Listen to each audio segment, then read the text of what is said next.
Welcome to another episode of Writing 101, Antagonist, where it's synonymous with villain, bad guy, or person with a suspiciously effective ability to cause the hero great distress and trouble until being conveniently defeated by the end.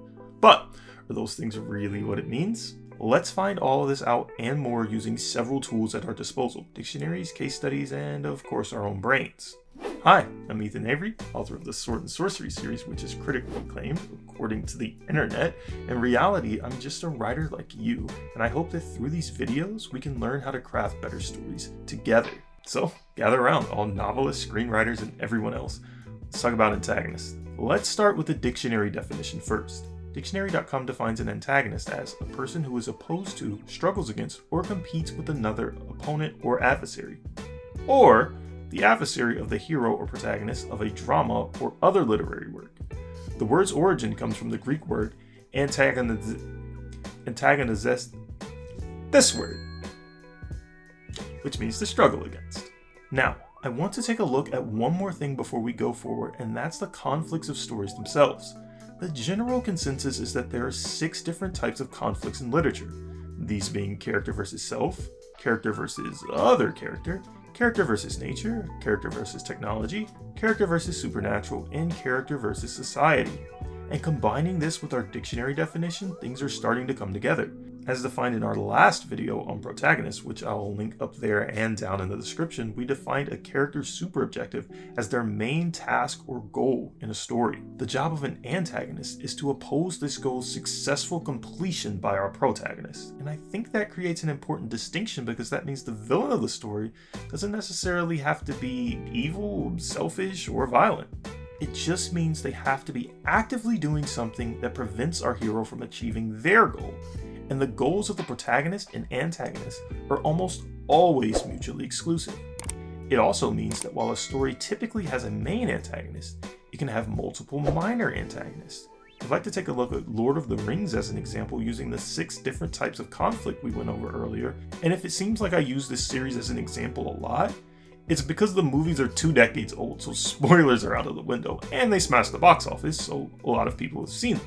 In the story, Sauron is considered the main antagonist, and maybe he is, though he never directly opposes our protagonist, who is Frodo, probably, maybe. Anyway, Sauron does indirectly create a series of obstacles for our hero by commanding armies, servants, and other troublesome folk.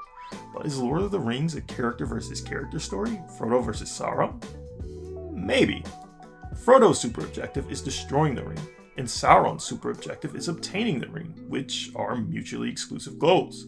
However, during the story, especially in its 3rd act, one of Frodo's main obstacles, perhaps his biggest one actually, is himself in overcoming his own attachment to the ring. We even get foreshadowed glimpses of this plotline in the story's 1st act through Bilbo and Boromir.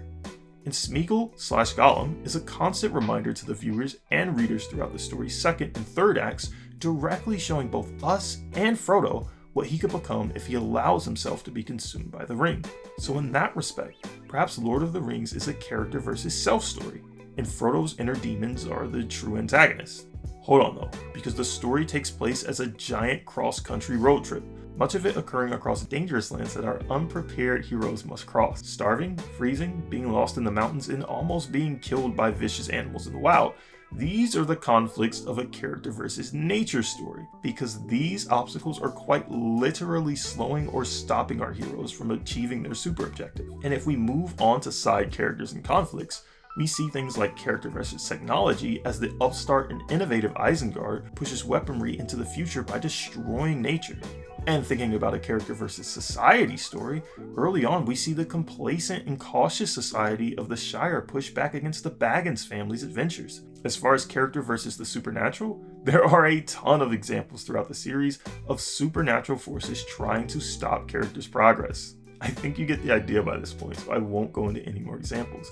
But I think the main takeaway is that the antagonist, the person stopping our hero from really achieving their goals, doesn't necessarily have to be a ferocious, monstrous beast or a maniacal evildoer. In fact, perhaps they're better looked at as the reason or the root cause of the obstacles in our hero's way. How and what type of obstacles they create, though, is the fun part, because that's up to us as writers. Okay, thank you for spending some time learning with me, and I hope you check out more videos while you're here. Until next time, keep creating.